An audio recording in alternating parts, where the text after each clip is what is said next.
प्रभो नमः शिवाय महारुद्राय धवलेश्वराय वालालिंग महाप्रभो दीपं ज्योति परम ब्रह्मा दीपं ज्योति जनार्दनः दीपहरतु मे पापो पूजा दीप नमस्तुते। प्रभो धवलेश्वराय वालालिंग महाप्रभो संसार सुखी रखंतो। आज शुभ रविवार रे समस्त श्रद्धालु भक्त मानक आशीर्वाद करंतो, मनस्कामना पूर्ण करंतो, कर्म क्षेत्रोन्नति करंतो, ग्रहरिष्ट खंडन करंतो, जगतर मंगल करंतो, विश्वर कल्याण करंतो, आपणकर नाम विख्यात करंतो, सेवकर डाक श्रवण करंतो, समस्त गुआवसा भक्त मानकर मनस्कामना पूर्ण करंतो। जो जो भक्त माने आपणक पाखरे मानसिक रखिछंती तांका मानसिक पूर्ण करंतु। प्रभो धवलेश्वराय वालालिंगाय नमो नमः।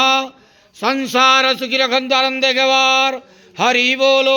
आज शुभ रविवार रे समस्त श्रद्धालु भक्त मानक आशीर्वाद करंतु आनंदे गवार हरि बोलो। हर हर महादेव शिव शंभो। धवलेश्वराय वालालिंगाय नमो नमः। धवलेश्वराय वालालिंगाय नमो नमः।